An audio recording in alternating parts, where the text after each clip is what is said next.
Mindset exercises. 5 quick and easy ways to boost your mindset for positivity.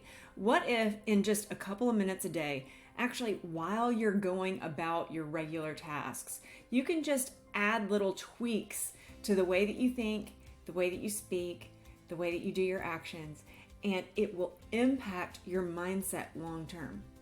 That's how changes happen, one little tiny bit at a time. Ask anyone who has tried to make a major change in their life that wasn't just thrust upon them all of a sudden. Let's say somebody wants to lose a large amount of weight. They lose it 1 ounce at a time, not even a pound at a time, an ounce at a time. So your mindset is what it is right now because your thoughts have formed it to be that way. So if you want to change it, there are these 5 quick and easy ways that you can start rebuilding your mindset in a more positive direction. And I'm positive that that's in the direction that you want it to go. If that sounds good to you, stick around. First, check and see if you're a subscriber here. And if not, click that subscribe button and the little bell so that you get notifications when we drop videos like this to help you live a happier life. We'll be right back with those 5 quick and easy mindset exercises. GILD Coaching. More success, less stress. So glad that you stuck around because what I'm about to give you is invaluable information and it's easy. It's stuff that you can do starting right this minute to shift your mindset from where it is now to a more positive place. And maybe you have a very positive mindset right now. I hope that you do. But let's make it even more positive, shall we? Okay, so get your pen, get some paper, take some notes so that you can really retain this knowledge that helps you to learn in a more permanent way when you're hearing something. If you don't have the opportunity to take notes with a pen and paper, open up a notepad on your phone or on your tablet, or even open up the comment section right here and you can type your notes in there. That's perfectly fine and they'll always be there for you to come back to. Okay, so the number one thing that you can do that's a quick and easy mindset exercise that can shift your thoughts and your mind and your whole way of thinking to the positive is positive self-talk. So many of us have grown up when we're little, hopefully we have a supportive household. If we don't have a supportive household, we were trained early to talk down to ourselves. Even those with a supportive household at some point in their life learn some aspects of negative self-talk. So don't focus on the negative self-talk that you have. You can. There are exercises that I've given you here that examine your negative self-talk, but I'm not even going to take you down that road because that takes too much time. These are quick and easy exercises, remember? So I'm not asking you to focus on any of the negative self-talk that you have. What I am suggesting to you is that you simply build in positive self-talk. Make a list for yourself of things that you know that you can do, and then just repeat those to yourself. I can make a difference in the world. I can smile. I can anything that you can do. And if you ever find yourself saying something negative to yourself, pause for just a second. This is how this just like fits right into your life. Pause for just a teeny tiny second and ask yourself, is this really what I want to be thinking? Not what I should be thinking, not what other people would say I should be thinking, none of that. Is this really what I want to be thinking? And if it's a negative thought and you're like, yes, I want to be thinking that, then I'll ask you to ask yourself, do I actually want to be thinking that? Because negative thoughts don't feel good. So ask yourself what thought you could think instead, or what thought you could reach for instead that would feel good. And then repeat it to yourself over and over and over and over and over again. That is how you just, at the very basic level, start retraining negative self-talk and you turn it into positive self-talk. Okay, number 2, reframe your thoughts. So if you find yourself saying, oh, I'm no good at this, or oh, I can't do that, back up and just rephrase it. You don't even have to say, I can do it, if you really don't think that you can. Instead of saying, I can't do something, or I'm not good at this, you can just say, to this point, this isn't something that I've been able to do, but I can always try again. I do have the power to improve. I do have the possibility of growth in this area. And just by opening that up, so number 2 is reframing your thoughts and your words. Okay, so number 1, pay attention to your self-talk. That's what you tell yourself that doesn't ever turn into words. Number 2, reframe your thoughts that turn into words. I can't do that. I don't like that. Reframe it. If you don't like broccoli, I'm not going to ask you to tell yourself that you like broccoli. It's fine. You can say, that's not my favorite. I prefer asparagus. Or if you're me, that's not my favorite. I prefer cauliflower. Actually, I like them both, but it's just an example. So reframe any thoughts or sentiments that you express in a negative way and turn them into a positive.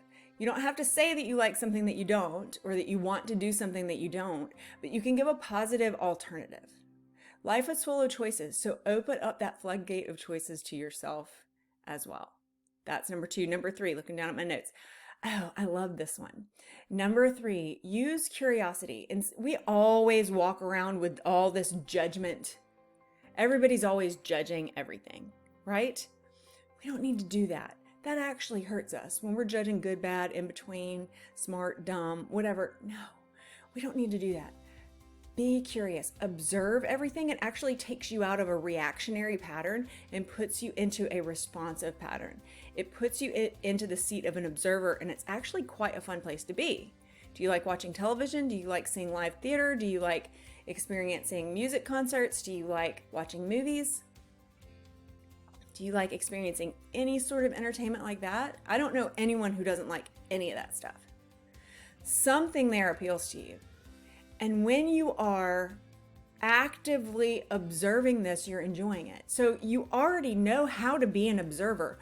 I'm just suggesting that you embrace the thought of curiosity so that you can shift into an observation seat or place, stance in everyday life.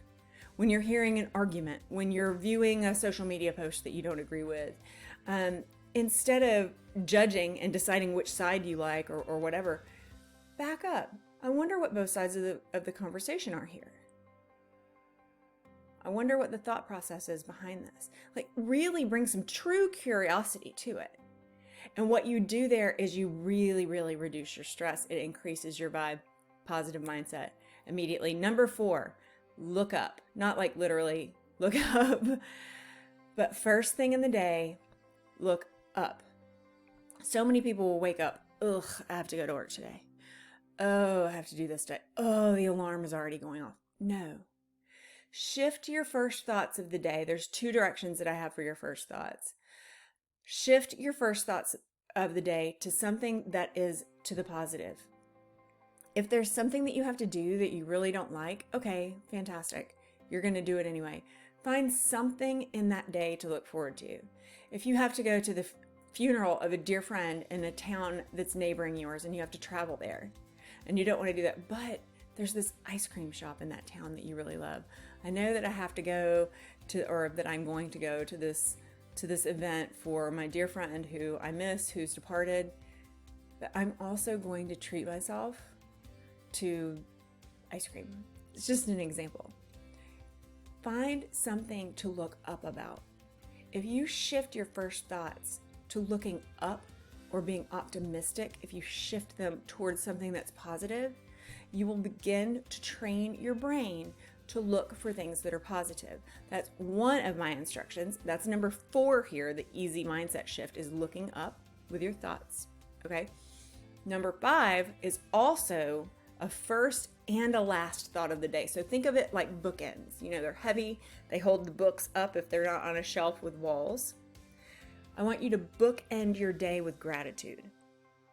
That means the first thought that you have of the day, if you decide to do this one, it's super easy, super simple. Tomorrow, you might not get it right, but it's okay because your second or third thought is going to be, oh yeah, I meant to start it with gratitude. Let me just fix that now. By the second or third day that you intend to start your day with gratitude, you'll get it. I promise. It usually only takes 2 to 3 days. But if you bookend your day with gratitude, what you're doing is you're starting that first thought, I'm so happy and grateful. I love to use that formula. I'm so happy and grateful now that, and then fill in the blank with whatever you want. That predisposes you to positivity. Then you can come up with that hopeful thought, which was my 4th point. So that's 2 positive thoughts in a row. 1 gratitude for something that exists. one hope for something positive to come. All right, so you're already looking around for positive things that are here already, positive things that are still coming to you. If that is not a mindset that's headed toward abundance, I don't know what is. But the other part of your bookends is to end your day in gratitude.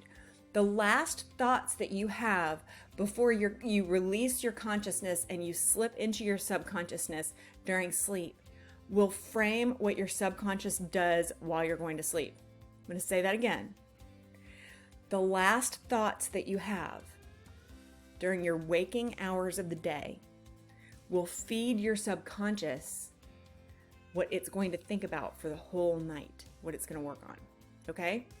So, if you feed it gratitude at the very, very end of the day, gratitude for something that happened that day, gratitude that you finally made it to your super comfy bed, gratitude that you have a roof over your head, gratitude that you have a full belly, gratitude that you have clean drinking water, gratitude for anything, whatever, it doesn't matter. Complex, simple, just gratitude. If that is what you feed your subconscious mind right before you slip off into dreamland, it will change your subconscious mind for all of those hours that you sleep, whether it's a short amount, like 3 or 4 hours, whether it's 5, 6, 7, 8 hours or more. It will shape the thoughts during that time period. So if you end the day with gratitude, it's actually easier to wake up to gratitude the next day because it was the last thing that you fed it. Those are my 5 quick and easy, simple mindset exercises that can transform your thoughts and your mindset into a place of pure positivity. If any of this was helpful to you, please give me a thumbs up. And if you didn't already, subscribe and hit the bell so you learn the next time that we drop a video like this to help you live a happier life. See you next time.